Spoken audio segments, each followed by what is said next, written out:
Dunque, buongiorno a tutti, benvenuti in questo consesso meraviglioso che è una delle gioielli della nostra Maremma. Quindi ringrazio l'ospite di averci accolto qui, ringrazio il membro di giunta Diana Pallini per essere venuti, ovviamente ringrazio il nostro direttore generale Luigi Mastrobuono, che credo sia la prima volta che partecipa ad un'assemblea provinciale di Confagricoltura, una persona estremamente importante per la nostra Confagricoltura, che si sta ormai da tempo adoperando con 19 progetti di miglioramento per riuscire a proiettare la nostra Confagricoltura in un mondo evoluto, in un mondo del futuro, in proiezione appunto della necessità di adeguamento a quelli che sono gli scenari appunto del sindacato e che il sindacato appunto deve avere per poter essere competitivo ai giorni d'oggi. Ringrazio il mio direttore e con una piccola battuta, perché non riesco a capire come faccia con la sua pragmaticità e la sua capacità di sintesi in pochi minuti a sintetizzare la mia relazione, che è stata estremamente ampia. Comunque complimenti al nostro direttore.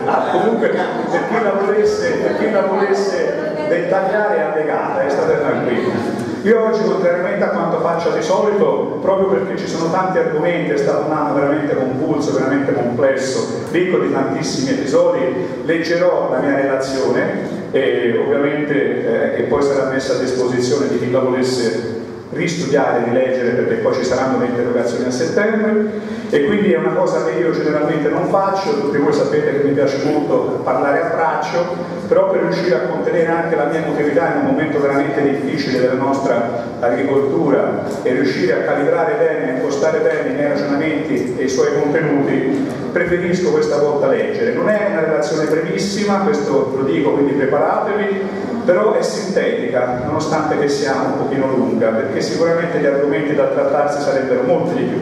Ho cercato appunto di sintetizzare, di evidenziare quelle che sono le problematiche più importanti e anche quelle che sono state non soltanto le criticità, ma soprattutto le nostre vittorie.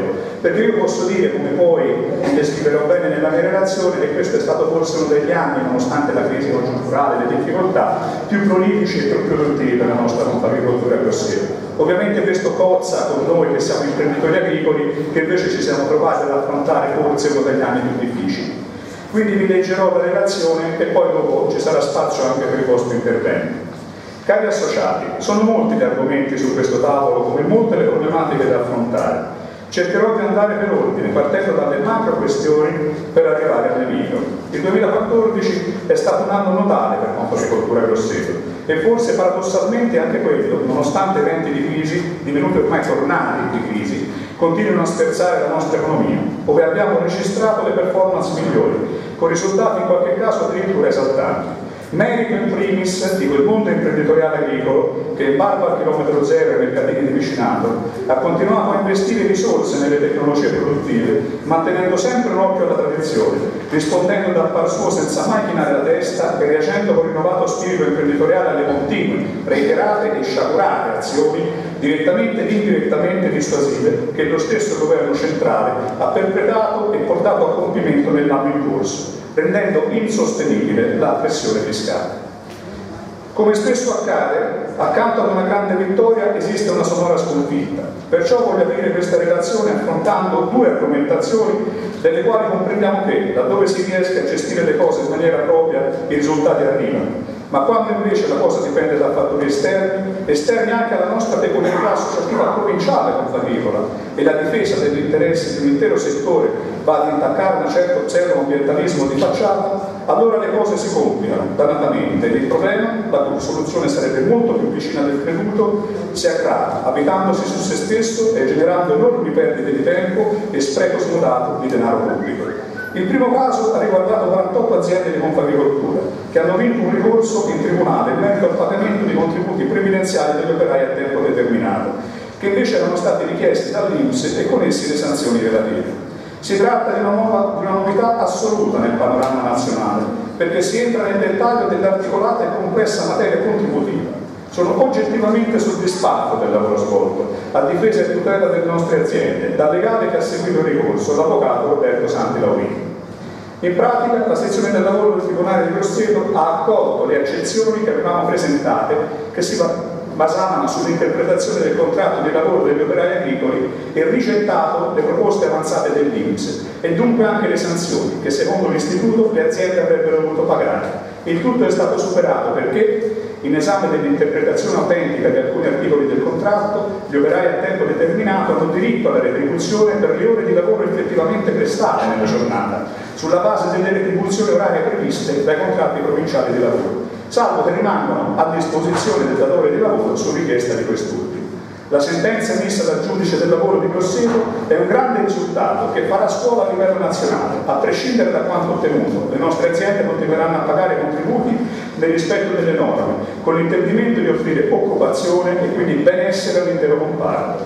Il secondo tema, attinente agli attacchi di predatori alle gregge, latita invece a trovare una soluzione e pertanto, come Confagricoltura Grosseto, dopo le diverse riunioni che si sono succedute in seguito ai ripetuti attacchi delle greggi in Maremma, abbiamo deciso di inviare un documento sottoscritto dai sindaci, dai presidenti di provincia e Camera di Commercio e da quelli di altre associazioni, al Presidente della Regione Enrico Rossi, in cui si chiede un incontro urgente e una risposta in merito a impegni che sono stati disattesi. Incontro che si è tenuto il giorno 23 luglio ultimo scorso con il neo assessore regionale Remaschi. In particolare ci riferiamo al fatto che il protocollo sottoscritto il 16 luglio 2014 concernente l'attuazione di interventi in materia di conservazione del lupo e di prevenzione e riduzione delle predazioni in Toscana non è stato pienamente attuato in merito alla cattura degli ibridi per la tutela della biodiversità e per la chiusura della fase di monitoraggio con i risultati emersi. Abbiamo richiesto in questo senso l'immediata rimozione dal territorio toscano di soggetti ascrivibili allo status di ibridi lupo-cane e la relativa implementazione delle azioni a tale scopo correlate con distribuzione omogenea su scala regionale. Ma ci siamo spinti oltre e dato atto delle diverse procedure per l'assegnazione dell'indennizzo del danno causato da predatori e del contributo in merito all'assegnazione degli strumenti di prevenzione al fine di ridurre i danni al settore zootecnico, abbiamo richiesto la rivisitazione della normativa ad oggi in vigore in Regione Toscana in merito agli indennizi e la sua notifica in Comunità Europea, oltre al superamento del sostegno concesso dall'Europa degli aiuti de minimis per il settore agricolo, soglia che con 15.000 euro in 3 anni risulta essere molto inferiore ad altri settori. Infine si è puntato a richiedere il sostegno economico, come previsto dallo stesso piano operativo 2014-2016 alle aziende agricole. In sostanza abbiamo ribadito e sottolineato che la necessità del settore zootecnico non è quella di ricevere un semplice contributo, ma di non subire la perdita di bestiame in prodotto aziendale, perché anche l'Europa riconosce come principio fondamentale l'importanza dell'attività economica come valore del territorio e il diritto della società di utilizzare il proprio ambiente. Il documento si chiude con un appello alla rapidità, perché la gravità della situazione determinatasi non permette ulteriori perdite di tempo, ma urgenti e definitivi interventi che possano scongiurare manifestazioni incontrollabili, causate dal disagio e dalla disperazione degli allevatori, come dimostrato anche dai recenti fatti di cronaca. Esiste la necessità di dover riconsiderare la compatibilità territoriale tra lupo e allevamenti a tutela di questi ultimi. Per questa ragione abbiamo auspicato la necessità di un urgente confronto tra tutti i soggetti, l'Unione Europea, il Ministero dell'Ambiente e la Regione, per poter confrontarsi sul fenomeno degli attacchi dei predatori divenuto insostenibile per gli allevamenti. E mentre in Italia assistiamo quasi in silenzio e con indifferenza all'aumento della pressione fiscale a tutti i livelli, dall'IMU agricola alle imposte comunali, e su questo vorrei aprire un breve inciso esemplificativo e parlarvi di quello che è avvenuto nel mio comune di residenza, quello di Orbetello, dove si pensi soltanto che tra IVA, TASI, addizionale IRPEF e tassa nettezza urbana, con il bilancio approvato qualche giorno addietro, la Giunta Baffetti chiederà ai cittadini 16.774.000 euro di tasse, rispetto agli 8.400.000 euro che per le stesse tasse venivano richiesti nel 2011 con l'ultimo bilancio della precedente amministrazione comunale. Un vero e proprio salasso per la nostra comunità, con un aumento globale del 100% in 4 anni. Tutto questo mentre il nostro ministro Renzi, alla chiusura del semestre europeo, annuncia che gli italiani si sarebbero arricchiti durante la sua presidenza, grazie anche ad una politica fiscale più equa, salvo poi in trasmissione televisiva tradirsi in un lapsus quantomeno freudiano, dicendo che il suo è il governo delle tasse. Tutto questo mentre riceviamo promesse elettorali al limite del ridicolo, di detrazioni e diminuzioni, sollevazioni di imposta, che mai arriveranno, perché nessun funzionario dello Stato, mentre Renzi lo annuncia e lo proclama, preposto alla costruzione della norma per reperire alternativamente fondi a copertura, ad esempio, del potenziale mancato gettito agricolo di 280 milioni di euro, ha iniziato a lavorarci. Assistiamo come passivi spettatori alla difficoltà di un settore trainante dell'economia zootecnica italiana come quella del latte bovino, come se i problemi descritti non ci fossero o come se ci fossero cose più importanti di cui occuparsi che la sopravvivenza primaria da salvaguardare, come se il sindacato vero, inteso come tale, fosse diventato fuori moda o appartenesse ad un passato non più voluto, lasciando spazio ad un qualcosa di sedicentemente voluto e moderno che molti imprenditori però faticano a comprendere. Tutto questo mentre in Francia, un paese sì evoluto e non sedicentemente, i sindacati bloccano la nazione. Come ai vecchi tempi, quelli ormai passati di moda, creando disagi immensi, senza ipocriti timori di ripercussioni o la creazione di alibi fantomatici a giustificazione del proprio mancato interventismo, obbligando niente po' di meno che il Presidente Colonna a stanziare in 3 giorni 600 milioni di euro a tutela del settore, ma su questo spenderò qualche parola nel corso della mia relazione più tardi. Tornando alla predazione, vorrei enfatizzare la maniera diversa di interpretare a livello politico e sindacale la lotta per le imprese della Francia rispetto alla italietta. Negli ultimi mesi ha suscitato allarme oltralpe l'aumento delle aggressioni a greggi e allevamenti. Solo nel 2014 lui ha ucciso 9.190 capi di bestiame, un aumento di quasi un terzo rispetto al 6.812 dell'anno prima. Ma tanto che Ségolène Royal e Stéphane Le Foll, rispettivamente Ministro dell'Agricoltura e Ministro dell'Ecologia, hanno deciso di aumentare la soglia massima di lupi che potranno essere abbattuti tra il 2015 e il 2016, contro i 24 permessi nel biennio precedente. La decisione va in controtendenza, e su questo dovete riflettere, perché quando noi facemmo la nostra manifestazione di affissione dei manifesti shock per la lotta alla predazione, nel giro di 3 giorni Enrico Rossi ricevette da parte degli ambientalisti oltre 35.000 firme che erano state raccolte, ovviamente biasimevoli nei confronti del nostro operato. Ma in Francia la decisione va in controtendenza rispetto a una consultazione pubblica e a una raccolta di firme alla quale hanno partecipato non 35.000 ma 67.000 cittadini francesi a favore della convivenza tra pastorizia e lupi. Grazie ai nuovi decreti i prefetti saranno autorizzati a predisporre l'abbattimento del carnivoro in caso di danni significativi agli allevamenti perpetrati nonostante le misure di salvaguardia. Ma per i nostri politici ovviamente è più facile accontentare il superficiale mondo ambientalista, seppur preponderante in termini numerici, che una minoranza di imprese che si adoperano giornalmente in maniera concreta e fattiva per presidiare zone marginali, fornendo beneficio pubblico gratuito e contribuendo al presidio ambientale di cui proprio poi gli ambientalisti e compagni beneficiano e si riempiono la bocca senza conoscerne l'origine. Come dicevo all'inizio del mio intervento, sono molti gli argomenti che vorrei sviscerare, così da rendere ridotti sull'attività portata avanti dalla nostra associazione in seno all'anno 2014. Il risultato della votazione della 394esima seduta della Camera dei Deputati ha spento totalmente le speranze del mondo agricolo per quanto riguarda l'abolizione dell'IMU sui terreni agricoli. Una tragedia annunciata che ha lasciato sgomenti gli imprenditori agricoli che avevano a tutti i livelli manifestato le proprie perplessità in merito ad una tassa definita dagli stessi legiferatori approssimativa, iniqua, con molti elementi da migliorare e da perfezionare. E mentre da una parte trasversalmente si è ammesso, trasversalmente a livello politico, che è una tassa sbagliata e tutta da rifare, dall'altra intanto gli agricoltori pagano. Quando un imprenditore compie un errore e lo ammette, come ha fatto Oliviero in commissione al Senato, generalmente a pagare è lui stesso. Nel caso invece della politica, quando si ammette di aver sbagliato, a pagare sono gli altri, quelli che gli errori li subiscono e non i responsabili degli errori dichiarati e commessi. Quello che più lascia perplessi è il clima di positività e di aurea ovattatura con cui si è sostenuta a livello parlamentare l'approvazione dell'IMU agricola, che tra l'altro è visibile su YouTube, vi invito ad andare a vedere se non l'aveste già fatto.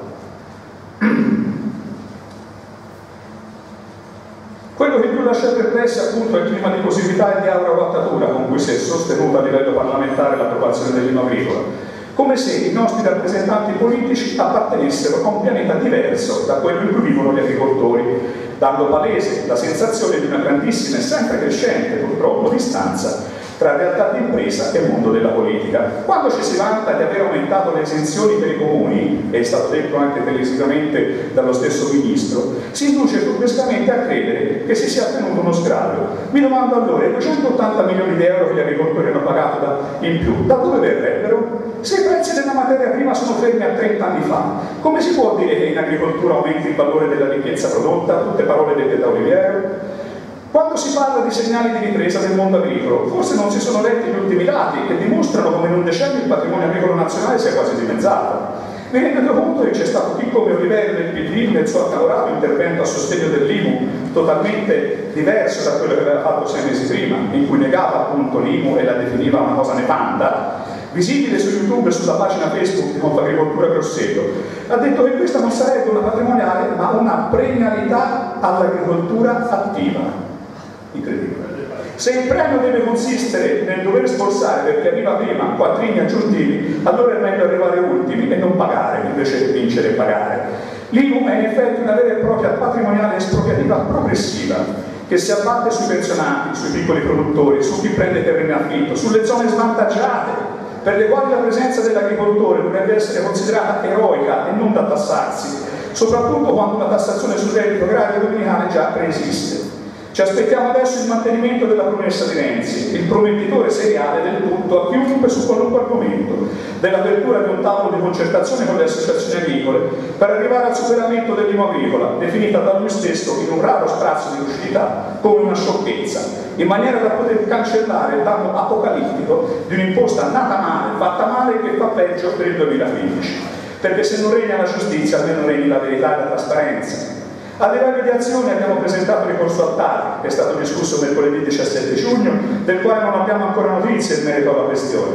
Sempre riguardo all'IMU, mi preme sottolineare che questa battaglia è stata caratterizzata dalla colpevole assenza di un'importante componente agricola. Forse i loro agricoltori sono più ricchi di noi e quindi si possono permettere di pagare l'IMU? Ma come si fa a considerare poi l'agricoltura e l'impresa agricola come un'impresa parificata a tutte le altre? Io spesso lo sento dire, ma se così fosse la comunità europea non sarebbe nemmeno nata. La comunità europea nacque per compensare i gap concorrenziali dei nostri paesi contro un'agricoltura invasiva e stimolata, con minore tutele sulla salubrità e sulla sanità alimentare, a tutela del lavoro e della sua dignità. Ricordiamo poi i rischi aggiuntivi rispetto alle normali imprese a cui i soggetti agricoli sono sottoposti, quindi non solo volatilità dei prezzi, crisi congiunturali, dumping commerciale, assoggettamento a multinazionali ed altro. Pensiamo alle esposizioni al clima, pensiamo a Grosseto che in 2 anni ha subito 2 alluvioni devastanti e ricordiamo che quando un terreno agricolo subisce un danno alluvionale ci vogliono anni per riformare il terreno destrutturato e reso improduttivo a livello intrinseco. Pensiamo in Italia al danno della riforma agraria che ha frammentato e parcellizzato le unità polverari, rendendole molto inferiori alle medie dei nostri diretti competitor europei. Pensiamo alla dolorosa necessità di aggregazione e di costruzione di reti di impresa su cui Confagricoltura si sta veramente impegnando tanto, a tamponamento però di queste nefandezze, di un'agricoltura resa anche forzatamente di nicchia, da imposizioni politiche e che della nicchia fa la sua forza sì, ma che potrebbe esprimersi anche sulle commodities, vista l'alta qualità riconosciuta mondialmente delle produzioni da tutti i pastifici, se meno soggetta fosse a speculazioni ordite da 3-4 personaggi occulti e non occulti, che fanno arrivare le navi di cereali a seconda del loro tornaconto. Bando alle battute, tornando all'IMU agricola, manca ancora una volta un coordinamento ministeriale in grado di raccogliere la proposta degli agricoltori. E l'impressione è che ogni volta ci si confronti con la politica, i suoi rappresentanti nulla esprimano se non un'evidente superficialità e grande impreparazione. Possibile che il decreto, solo in fase di stesura, abbia cambiato 3 volte il suo testo? Possibile che non si comprenda che le aziende che operano in zona svantaggiata sono presidio e difesa del sistema? Possibile che le aziende danneggiate dalle calamità naturali non siano state esonerate? Insomma, un'Italia a compartimenti stagni, ma il peggio di tutto, questo sono state le dichiarazioni del Presidente del Consiglio, che prima regala 80 euro ai lavoratori usando i loro stessi soldi, perché li dà da una parte e li prende da quell'altra, e quelli di altri che già pagavano, per poi vede bene di dichiarare, quando ormai il danno è fatto e poi sono usciti dalla stalla, che la tassa poteva essere rivista, che è una sciocchezza. Accettiamo nostro malgrado il pagamento, non è presa in giro, le restituiamo al mittente. Considerare l'attività di impresa agricola a pari di altre attività è forse l'errore più grande proprio che i governi possano commettere, mi ripeto. L'agricoltura è completamente diversa da ogni altra attività produttiva, perché oltre ad essere esposta ai normali rischi di impresa, si trova soggetta alla più grande delle variabili, quella climatica, oltre che all'invasione dei prodotti derivanti dai cosiddetti paesi emergenti, divenuti ormai sommergenti. Non esiste copertura assicurativa in grado di rifondere in maniera sostenibile un raccolto andato perduto per eventi climatici avversi, e il Fondo di solidarietà nazionale ha copertura zero. E l'andamento climatico, sempre più ballerino e tropicalizzato, ha generato una situazione di grande incertezza, aggravatasi proprio negli ultimi anni ed in particolare in Maremma, dove solo nel 2014 e 2012 si sono avuti 2 eventi alluvionali che non solo non hanno permesso a molte aziende di produrre per anni, ma hanno creato danni strutturali diretti ed indiretti estremamente gravosi. Tutto questo nella totale assenza dello Stato nazionale e nella parziale, seppur grande, assenza del governo regionale. Oggettivamente questo disagio eclatante si è poi ovviamente acutizzato perché, nonostante non aver avuto nessun tipo di sostegno, abbiamo avuto un aumento, come dicevo, impressionante, veramente impressionante, della pressione fiscale. L'impresa agricola, ripeto fino all'esasperazione, non è un'impresa come tutte le altre, è particolare per la sua sopra descritte connotazioni. Considerarla paritetica fa comodo alla politica per fare qualche cassa quando non riesce a contenere gli sprechi del proprio malgoverno, o a chiunque non abbia a cuore il mestiere di sindacalista ed il futuro di tutte le imprese agricole, non soltanto di alcune. Imprese che molto spesso hanno addirittura perso il legame con le radici agricole stesse, o peggio, non le hanno mai avute. Per questo resta ancora più indigeribile quanto avvenuto sull'IMU agricolo nelle nostre aziende delle zone svantaggiate, precedentemente totalmente esenti, tranne il comune di Grosseto, che in 9 anni hanno subito 10 dichiarazioni di calamità naturali e 2 alluvioni, niente fiscalizzazione degli oneri, solo procrastinamenti di quote di interessi sui mutui in alcuni casi, nessun sostegno dello Stato e di più la beffa clamorosa della duplicazione di imposta. E dunque aspettiamo l'esito del ricorso, poi ulteriori da farsi. Ovviamente Confagricoltura non è stata ferma, abbiamo fatto oltre 20 manifestazioni locali, regionali e nazionali, però purtroppo non siamo stati forse uditi come avremmo sperato. E veniamo ad un'altra biasimevole realtà. Mi ricordo ancora con triste hilarità delle dichiarazioni del ministro Martina. Giovani sì, forse troppo, bello? No, uso questi termini perché oggi vanno di moda e qui cominciano a nascere forti dubbi. Bravo, qui i dubbi diventano una triste realtà. Vi ricordate quando parlava di semplificazione, di informatizzazione, di facilitazione delle procedure in generale? Mi sarebbe piaciuto averla avuto in visita quando i nostri ragazzi erano impegnati, nelle tarde ore serali, domenicali e notturne, nelle domande PAC o nelle dichiarazioni dei redditi, immersi nelle particelle, negli scontrini e, ahimè, nelle preghiere. Stiamo uscendo da una fase di assoluta criticità legata alla presentazione delle domande PAC, ritardi, poca informativa, carenza di programmi informatici, circolari esplicative pervenute a 2 giorni dalla scadenza, ci hanno costretto a lavorare a ritmi forzati con il rischio di causare errori alle imprese in una fase dove la riforma PAC impegna per 5 anni. Non è certamente il lavoro che spaventa, e plaudo al personale dipendente per l'impegno magistralmente orchestrato dal nostro superdirettore, ma il modo in cui ancora una volta ci costringono a lavorare. Il nostro personale dipendente ha dovuto lavorare il sabato e la domenica con i suoi uffici tecnici e fiscali, che hanno dovuto fare un turnover per garantire la copertura del servizio, che comunque c'è stata. Quindi grazie alla struttura.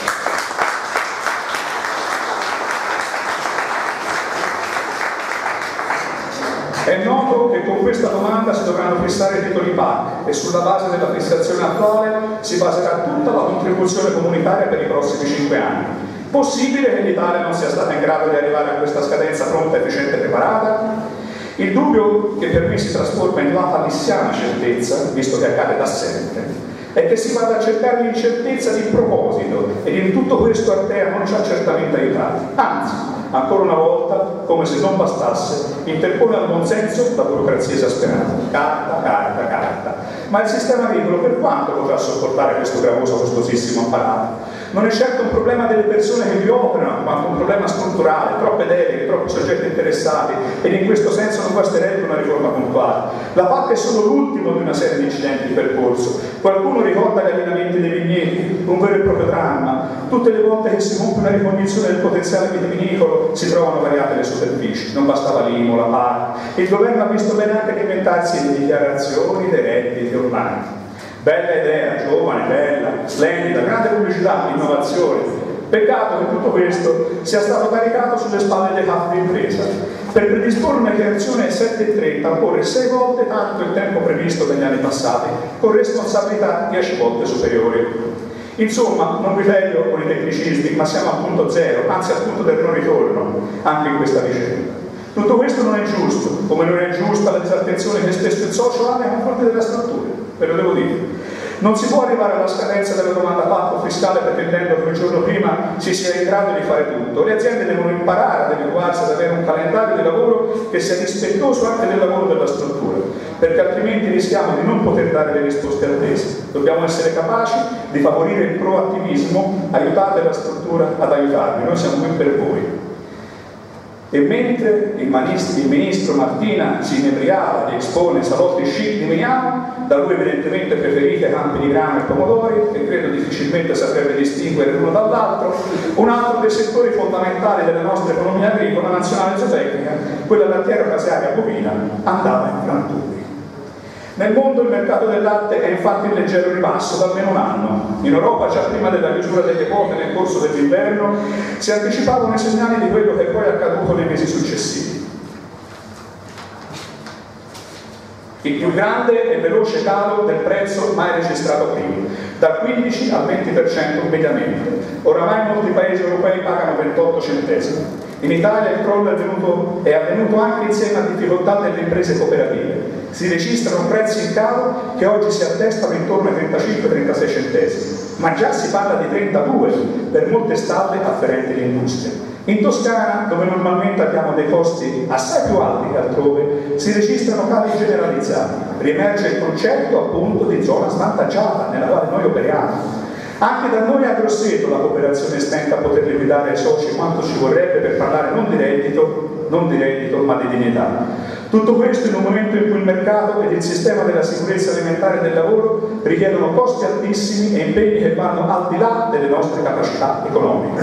Le aziende del latte, soprattutto quelle che hanno investito, si trovano tra l'incudine di un'economia che non paga neanche il lavoro familiare e il martello dei rientri bancari, legati ad una politica del credito su parametri europei impossibili ed inutili. E senza dimenticare la nuova PAC che vede penalizzati i produttori storici di latte in maniera vergognosa. Si ritiene che nei prossimi mesi chiuderanno stalle dal latte in Italia nell'ordine del 10, 15, forse 20%, incluse stalle di grandi dimensioni.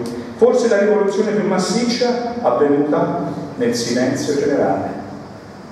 Tanto con il latte in polvere extraeuropeo il formaggio si continuerà a fare, tanto nel nord Europa costerà sempre meno fare il latte e ci potranno invadere tranquillamente. Tanto con i latti al marchio CDO a chi importa degli allevatori?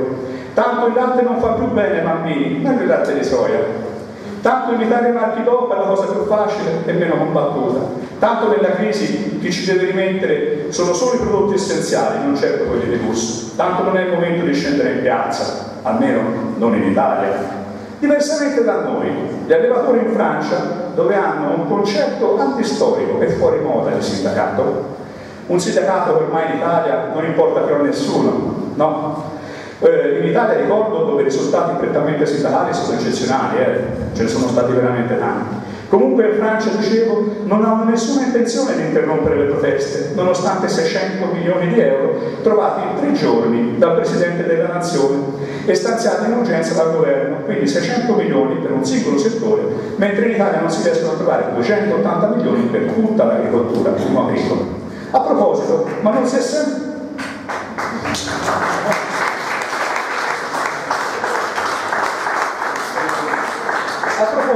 ma non si è sempre detto che non si può aiutare direttamente un comparto con aiuti di Stato. Forse mi sono distratto un attimo, la Francia è insaputa è uscita dalla Comunità Europea nella notte.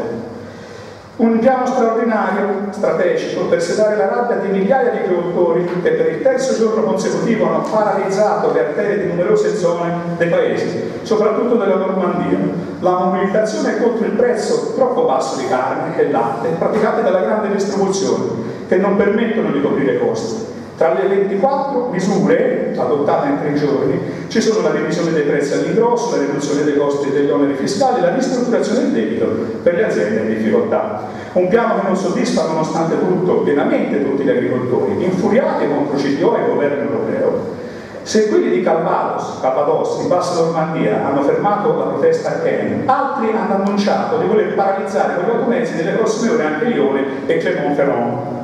La mobilitazione continua anche a Mont Saint-Michel, ci sarete stati tutti, noi ci sta sempre paura, no? Loro hanno bloccato Mont Saint-Michel, il secondo sito turistico più visitato. Gli allevatori hanno versato del letame sulla strada e poi l'hanno bloccata con gli automezzi per la gioia dei visitatori. Il motivo per cui vale la pena battersi per il prezzo del latte è soprattutto per la sua differenza rispetto ad ogni altra coltura a causa dell'enorme coinvolgimento di un intero sistema.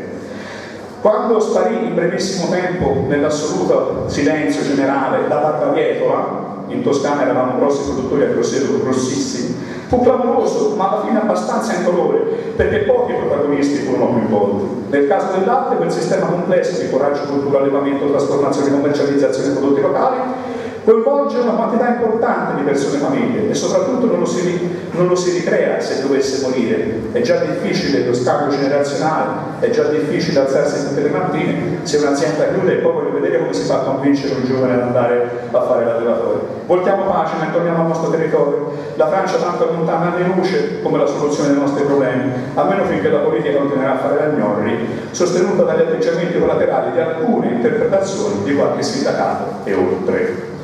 L'ATC di Grosseto è stato unificato in un solo ambito. Il nuovo ATC rafforzerà il suo ruolo e le competenze divenendo un punto di riferimento territoriale assorbendo in futuro anche a compiti e funzioni fino a ieri affidate alle province. La nomina di un unico comitato di gestione a livello provinciale potrà portare ad ulteriori razionalizzazioni delle voci di spesa inerenti al funzionamento degli ambiti e porta in sé anche importanti sfide sulla qualità della rappresentanza. Partendo da queste premesse di fondo, si è dunque aperta una fase che deve essere colta come una sfida verso l'innovazione, alla quale come Confagricoltura intendiamo dare un contributo e pur partendo dalle singole legittime esigenze appunto ad ottenere il massimo del risultato gestionale, grazie a Jacopo Giannuzzi Sadelli, facendo anche tesoro delle esperienze e delle eccellenze maturate nel passato, degli ATC grossetani. L'anno scorso ci siamo lasciati con l'impegno di rivedere la gestione degli abbattimenti degli ungulati e l'obbligo di impegnare l'ATC ad un maggiore controllo. Con il nuovo ATC e con la nomina del Presidente è stato accompagnato un accordo programmatico dove si prevede un tempestivo risarcimento dei danni alle colture e un piano di abbattimento, un passo in avanti, non risolutivo ma incisivo, visto che ogni proposta deve essere mediata dalle varie anime presenti nell'ATC. L'apertura da parte del mondo venatorio è stata puntuale e l'impegno è quello di trovare sinergie con le squadre di caccia al cinghiale per effettuare abbattimenti mirati. Resta da risolvere la questione dei parchi e il divieto di caccia in tale territorio. In tal senso si dovrà prevedere un controllo e una prevenzione anche attraverso l'uso costante dei dissuasori. In tutto questo la nostra provincia come si muove? Nella solitudine più completa. Con l'abolizione di questa istituzione senza un progetto organizzativo è stato compiuto un errore clamoroso seguendo una politica che punta ad accentrare ed accorpare. Non a caso è ormai di moda parlare di area vasta, di cui noi non conosciamo i confini e sono assenti i presupposti per una coerente gestione del bene comune. L'area vasta è secondo le linee del nuovo governatore della Toscana, che poi è il vecchio che si è riproposto senza grandi sforzi, ipotizza un'area Livorno-Pisa e se non sbaglio Lucca, mentre Grosseto sarebbe integrata insieme a quella Arezzo e Siena. Viceversa, la Camera di Commercio di Livorno e quella di Grosseto hanno decretato che l'area vasta debba essere Livorno e Grosseto. Grande confusione. E anche le confederazioni di categoria viaggiano ciascuna per conto suo. Insomma, una papele bella e buona. A questo punto cercherò di rendervi partecipi di un pensiero senza avere la presunzione di convincere nessuno. È acclarato che la creazione di un'area vasta passi dalla verifica delle sue specificità. E allora, qual è l'elemento che caratterizza la nostra terra rispetto alle altre? Il mare. Quali sono le province che si affacciano sul mare? Grosseto, Livorno e Pisa. Tralascio Lucca e Massa perché credo che sia possibile per loro un altro accorpamento legato soprattutto all'industria vivaistica. Se questo è ciò che ci lega, nasce di conseguenza la necessità di fare sistema valorizzando aspetti che attengono a il mare e il suo turismo, la Maremma e le sue attività agrituristiche, l'arte e la storia, i prodotti enogastronomici. Per non parlare delle infrastrutture, il porto di Livorno con i suoi 2,5 milioni di passeggeri, quello di Piombino con 1 milione di passeggeri, e ancora l'aeroporto di Pisa e quello grossetano che dovrebbero svincolarsi dal sistema militare, e 9 porti turistici, oltre a un arcipelago e già oltre 600 strutture agroturistiche presenti nelle 3 province, senza stralasciare 3 ippodromi a livello di centro ed un centro fieristico che ha dimostrato di avere i fondamentali per candidarsi a sviluppare promozione territoriale proiettata a livello regionale ma anche nazionale. Peccato che altri soggetti, invece di comprendere ciò che siamo, pensano solo a riparti di governo del territorio basati su orchestrazioni politico-elettorali a beneficio del potere. Ma la nostra provincia è anche olio, per tale ragione è stata assolutamente condivisa la trasformazione dell'APOT in cooperativa agricola, una modificazione nata più per esigenza che per convinzione. Ma bisogna saper cogliere le opportunità. Il nuovo regolamento comunitario sull'assistenza tecnica prevede l'obbligo sacrosanto di promuovere anche l'aggregazione commerciale. Ebbene, la nostra associazione, e questo dico la nostra associazione, intendo delle province toscane escluso Firenze, che come sempre è l'eccezione che conferma la regola, dovrà sviluppare l'attività in grado di commercializzare oltre 500.000 euro di olio ogni anno. A solo titolo informativo aderiscono all'APO oltre 3.000 produttori di olio, soci di Confagricoltura. Da qui la volontà di progettare come Confagricoltura un piano integrato di filiera per la realizzazione di impianti superintensivi di olive e la volontà di studiare e valorizzare un prodotto che si distingua dall'olio toscano e dall'olio italiano. Sul vino vorrei dirvi tante cose, ma non vi voglio tediare parlando del valore che questo comparto potrebbe esprimere e che esprime, ma anche in questo consesso voglio richiamare il concetto di Aravasta. L'IGT Costa Toscana ricomprende pure le province di Grosseto e di Pisa, e per questa ragione vorrei pensare ad un numero di bottiglie capaci di stare sul mercato mondiale. Non sarebbe difficile arrivare a 10 milioni di bottiglie mettendo insieme queste province. Senza togliere niente alla DOC presente in provincia, vorrei soffermarmi sulla DOC Maremma Toscana. Il Consorzio di tutela vini Maremma Toscana sta eleggendo il nuovo Consiglio di amministrazione. Forti e importanti candidature, espressione di grandi aziende vitivinicole, dando il senso dell'attenzione che viene dato a questo strumento distintivo. Auspico che il nuovo Consiglio possa sviluppare azioni di tutela e di promozione e inizi un percorso di collaborazione con le DOC presenti nella nostra provincia al fine di meglio utilizzare le contribuzioni per la promozione previste dall'OCM, in particolare la promozione nei paesi terzi. L'incarico erga omnes, ricevuto dal Ministero delle Politiche Agricole e Forestali, con decreto del febbraio scorso, autorizza il Consorzio a svolgere la propria attività sull'intera filiera della DOC Maremma Toscana, a prescindere dal fatto che gli operatori siano soci o meno del Consorzio, ed ha rafforzato la presenza sul territorio. Un grazie per il lavoro svolto al Presidente Osvaldo Allegro e al vecchio Consiglio, ma anche un grande in bocca al lupo al nuovo, creato in perfetta sinergia con CIA e ove si registra la consueta disattenzione dei condiretti, il cui intendimento è sempre palesato nel primeggiare e per questo nell'apparire in televisione e per questa ragione è destinata a percorsi di solitudine. Come accennato in precedenza, un nuovo CDA nel quale figurano 5 nostre aziende soci, Le Mortelle, Antinori, Castello d'Alto, Lazzurino, Castinello, Val delle Rose, Cecchi e Terenzi. Il 14 luglio scorso 2 nostre cooperative, Coagri e Cofinagri, si sono unite dando vita a Coagri, una fusione resa necessaria dalla macroscopica sinergia e affinità che le contraddistingueva. 2 storie e 2 esperienze solo apparentemente diverse, in cui i numeri esplicitano bene la validità dell'idea di Mirle. Coagri, la cooperativa dedicata all'orticoltura, ha raggiunto un fatturato di oltre 4 milioni di euro, ricordiamoci che prima della crisi si arrivava anche a 7, sviluppando 400 ettari di pomodoro, da industria 200 ettari di ceci, oltre orticole di pregio, 35.000 quintali di cereali e 7.000 quintali di grano duro destinati alla prima riproduzione, mentre Cofinagri si è dedicata con successo alla formazione professionale, istituendo e portando a compimento 48 corsi di formazione, solo per il fatto che quasi tutti i soci sono di Confagricoltura e che la struttura ha inteso vincolare ancora di più questo legame nella stesura del nuovo statuto sociale. Mi dà orgoglio dirlo, ma soprattutto esprimerne la Presidenza. Un grazie sincero al Presidente Ferruccio Ricci, che ha gestito Cofinagri brillantemente e che ha condiviso questo percorso di rinnovamento senza alcuna preclusione.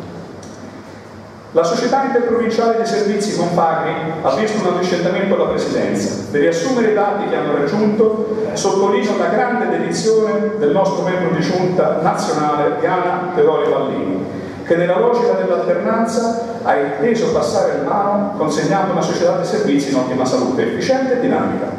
Confagri è la società dei servizi partecipata da Confagricoltura Grosseto, Livorno e Pisa. Per quello che attiene alle attività svolte nel nostro centro di costo, quindi il nostro di Grosseto, vi segnalo che sono state sviluppate nel 2014 attività per 1.642.000 euro, contro 1.525.000 dell'anno precedente, con una crescita di 117.000 euro. Considerando che i numeri non aumentano mai, la conclusione è ovvia, valorata dal fatto che stiamo tutti vivendo un momento di crisi. Un grazie al nostro membro di giunta nazionale, nonché cara amica Diana Pallini, per avervi lasciato in consegna una società in crescita che gode di ottima salute e che ha dimostrato grandi progressi sotto la sua presidenza. Nell'analisi dei bilanci noteremo che lo stesso andamento registrato per Confagri si è verificato anche per l'Unione di Grosseto, che registra un aumento dei ricavi che nel 2013 sono stati per 1.903.000 euro, contro i 2.040.000 per il 2014, con un aumento di 137.000 euro. Anche in questo caso segnaliamo una crescita delle disponibilità liquide che passano da 176.000 euro del 2013 a 243.000 euro del 2014, motivo in più per pensare seriamente alla collocazione di una sede più adeguata. Quindi economicamente parlando nel 2014, contraddicendo le Cassandre di turno, abbiamo registrato un incremento di 117.000 euro delle attività sulla società dei servizi e di 137.000 euro nell'Unione. Permettetevi una menzione speciale all'Anga, Renata, c'è Guido Pallini, speriamo, arriva. Con il nuovo presidente Guido Pallini e con il suo vice Francesco Neri, l'associazione ha organizzato un evento a Firenze con risorse proprie, vale a dire il roadshow dell'Anga. Il tour che il presidente nazionale e il comitato di presidenza ha compiuto in tutte le regioni per illustrare il lavoro fatto e i progetti futuri ed è stato abbinato allo IAO di Firenze ad uno degli eventi di avvicinamento all'Expo, organizzati dal CNR e chiamate filiere intelligenti. L'Anga ha raddoppiato il numero degli iscritti ed il prossimo 31 luglio sarà organizzata una cena regionale alla tenuta San Carlo. Qui vedo la nostra Arianna. Quella di Anga è un'esperienza utile per i nostri giovani che stanno creando un bel gruppo e si stanno cementando amicizie e relazioni. È sempre difficile coinvolgere le persone, ma essendo giovani sono sicuro che ce la faranno e ci metteranno passione. Vorrei affrontare un argomento che ritengo importantissimo per lo sviluppo della nostra agricoltura e per la difesa dell'Italia. Expo 2015. Una bella possibilità di incontro e una grande occasione da non perdere, e per questa ragione Confagricoltura è a Expo e sarà presente anche attraverso numerose iniziative della Casa degli Atellani di Corso Magenta 65 a Milano. Perché ne parlo? Semplicemente per significare che occorre coniugare proposte commerciali a proposte sindacali. Immaginare un sindacato che non fornisca occasioni di incontro commerciale alle imprese è limitante, ragione per cui dobbiamo, per quanto possibile, creare occasioni di incontro e di promozione, ma senza false pretese. Sono convinto che Expo sia principalmente il punto di incontro di culture, modi di vita, tradizioni che devono confrontarsi per avere sempre un briciolo di orgoglio nazionalista. Insomma, pochi ci insegnano a fare cose buone, molti ci copiano, pochi ci difendono. La storia del latte in polvere è un esempio, forse costruito d'arte per la Germania. La comunità europea ha senso di esistere se le norme definite sono di interesse comune e non create esclusivamente per interessi economici di parte. E qui noi possiamo vincere perché la nostra base sociale esprime tanta di quella eccellenza che da sola basterebbe, con un pizzico di presunzione, a rappresentare la nostra bella Italia. Noi creiamo dei capolavori. Ed è proprio con la filosofia dell'esposizione mondiale di Milano che vi suggerisco di pensare insieme per rispondere alle esigenze globali e organizzarci per trarne il miglior vantaggio, perché è di questo che si parla, vantaggio, profitto, che non può prescindere ad ogni progetto di impresa, sempre tenendo fermi i valori etici e morali. L'isolamento non premia e nessuno oggi può delegare i propri interessi ad altri. Confagricoltura è la casa degli agricoltori, la nostra casa, ma anche la casa delle idee. A proposito di esposizioni, come non fare riferimento a quanto ha fatto la società che gestisce lo spazio fieristico del Madonnino, Grosseto Fiere, che presiedo per Confagricoltura. In un anno è cresciuta, per quanto ringrazio anche il direttore Carlo Pacini, qui presente tra noi. Nei primi mesi del 2015 la nostra scambio, la Fiera del Madonnino e il Game Fair hanno portato decine di migliaia di visitatori. La Fiera storica del Madonnino è cresciuta, gli espositori e i visitatori sono aumentati del 7%, nonostante un giorno festivo in meno, del 25 aprile parlo. 38.059, prima 40.827 ore, e i ricavi hanno fatto registrare un più 3%. Ricordiamo che in contemporanea si è visto il ritorno della mostra nazionale dei bovini di razza canina, e spezzo una lancia a favore del nostro grande Attila Tocchi che mi ha molto aiutato nell'organizzazione, iscritti al libro genealogico. Ma l'evento che più di tutti darà un'accelerazione all'anno in corso è stato il Camp Fair Italia, che ha visto 35.000 visitatori contro i 20.000 di Tarquinio, l'80% dei quali provenienti da fuori provincia, 180 espositori, di cui la maggioranza provenienti da fuori regione. Questi risultati vanno scritti in primis a Confagricoltura, che ha preso in mano una società partecipata in grande difficoltà, trasformandola in breve tempo in un volano promozionale di riferimento regionale proiettato verso la nazione. Speriamo che il BNFR si leghi anche in futuro, e ci sono delle buone possibilità che questo avvenga a Centrofiera e si consolidi questo l'esame. Le premesse e i risultati fanno pensare in maniera positiva. Come a potenziare anche AMO, l'esposizione di macchine agricole usate e attrezzature per l'olivicoltura che è giunto alla terza edizione e i cui moduli di iscrizione anche per i privati, quest'anno abbiamo aperto anche privati, sono a vostra disposizione in associazione e vi sono state prontamente inviate sia come Confagricoltura Grosseto che come Coagri. E in più, per chi si occupa di ricezione turistica, stiamo lavorando ad un grossissimo progetto che ci vedrà probabilmente portare uno dei più grandi eventi regionali legati al turismo, alla ricezione turistica e alberghiera proprio qui a Grosseto. Ma su questo vi do un là e lascio spazio alla vostra immaginazione. Il precedente consiglio di amministrazione della società cooperativa ortofrutta nasceva da un accordo fatto con le tre organizzazioni. In quell'accordo era prevista la presidenza a Coldiretti, con la maggioranza dei consiglieri. A distanza di un anno e mezzo tutti gli obiettivi che ci eravamo preposti non sono stati raggiunti. A questo punto è stato chiesto un incontro a Coldiretti, che esprimeva il Presidente, per trovare una soluzione e superare le problematiche urgenti. Non abbiamo avuto risposta e alla fine ci sono stati presentati bilanci che riportavano una perdita progressivamente crescente di esercizio di oltre 900.000 euro per il 2014. Sono state raccolte le firme per la convocazione sotto la spinta propulsiva della nostra Confagricoltura, sottolineo 10 volte, che il Presidente attuale, che ringrazio, Alfredo Madiani, è testimone. Sono state raccolte le firme per la convocazione di un'assemblea straordinaria per fissare i tempi per l'elezione del nuovo CDA e la predisposizione di un piano industriale di rilancio. Il piano prevede un rifinanziamento a breve da parte delle banche, una ricapitalizzazione da parte dei soci per 1 milione di euro e una riorganizzazione del personale dipendente. Qualora si concretizzino tali obiettivi entro la fine di quest'anno, sarà possibile proseguire con l'attività, altrimenti dovrà essere posta in liquidazione la struttura. È noto come nella fase di ristrutturazione Confagricoltura si sia impegnata in prima persona esprimendo il Presidente del Consiglio di amministrazione. Ringrazio Alfredo Madiani per essersi messo a disposizione e con spirito di servizio, grande spirito giovanile di impresa, abbia assunto oggi la presidenza di questa cooperativa che vive in una grave situazione finanziaria. La nostra disponibilità è serena e leale ma determinata. Siamo e dobbiamo essere pragmatici e decisi. Se non si raggiungono gli obiettivi, noi stessi proporremo la messa in liquidazione. Non per questo verranno addebitate responsabilità all'attuale CDA, il quale opera in assoluta sinergia con i vertici associativi. Finisco. Qui mi aspettavo l'applauso, più tardi. Mi accingo alla conclusione di questa mia lunga ma paradossalmente sintetica. No!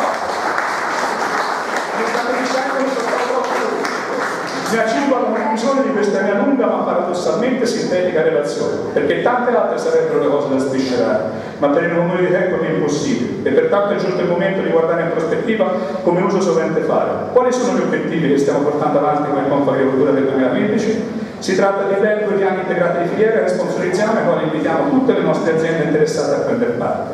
Si tratta di un progetto integrato di filiera per la valorizzazione dell'olio extravergine d'oliva, per il quale abbiamo già raccolto impegni per l'impianto 200 ettari di oliveto superintensivo nelle province di Colonna e Grosseto. Su questo puntiamo molto perché vorremmo valorizzare e creare un marchio che sia l'intermedio tra il GP toscano e olio italiano e di conseguenza approntare una linea commerciale dedicata. Il secondo è un progetto per la valorizzazione della linea Marca Vitello realizzata attraverso un gruppo di aziende maremmane che dovranno in qualche modo valorizzare il prodotto attraverso anche l'utilizzo dell'attuale impianto di mattazione, il quale dovrà dotarsi di una linea in grado di poter fare la sporzionatura della carne, ma solo la lavorazione delle nuove aziende. Questi sono gli obiettivi a breve che Confagricoltura si è data, obiettivi concreti e che porteremo avanti entro il 30 di settembre, rispetto ai quali approfondiremo tutte le nostre energie, cosa che auspico avvenga anche per le nostre aziende che invito a partecipare o a manifestare il loro interesse. Prima di chiudere 2 note. Sulla vicenda IMU abbiamo percepito un certo di disinteresse, forse anche dallo stesso sistema Confagricoltura, e lo dico nonostante la mia enorme stima per il direttore Nostromondo. Forse perché portatrici di non sempre identici interessi, Questo a mio avviso è un limite, bisogna riflettere. La forza di un sindacato è la capacità di fare sintesi dei problemi.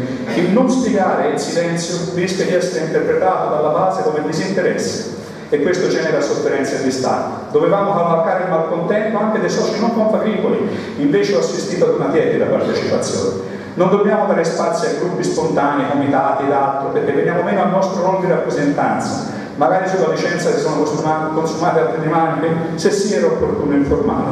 Io mi sono sentito un po' solo. Spesso lamentiamo una cattiva organizzazione interna che non ci permette di risolvere i nostri problemi. Per questa ragione è il caso che si perda più tempo nell'affrontare la realtà. Ben vengano e applauditissimi tutte le iniziative e le funzioni organizzative legate ai 19 progetti di Confagricoltura nazionale, ma è altrettanto utile andare avanti sul progetto dell'efficientamento della nostra associazione, perché può essere di beneficio al sistema e ai soci confagritoli. Insomma, come sempre avviene, è molto facile criticare, all'interno di un'associazione è ancora più facile, ma la critica, se costruttiva, è il sale dell'azione sindacale. Noi abbiamo bisogno di azioni. Credo che dopo aver enunciato questi numeri possa sostenere, senza rischio di smentita, che questa che consegniamo al vostro giudizio è un'unione attiva e piena di risorse, in prima linea sul piano nazionale, sulla PAC, con i risultati ANCA, la fusione Guagri e quindi nella commercializzazione. Manca adesso solo la sede per chiudere il cerchio, ma questa è un'altra storia che fa parte di un futuro prossimo al quale già oggi guardiamo con favore e con positività. Vi ringrazio.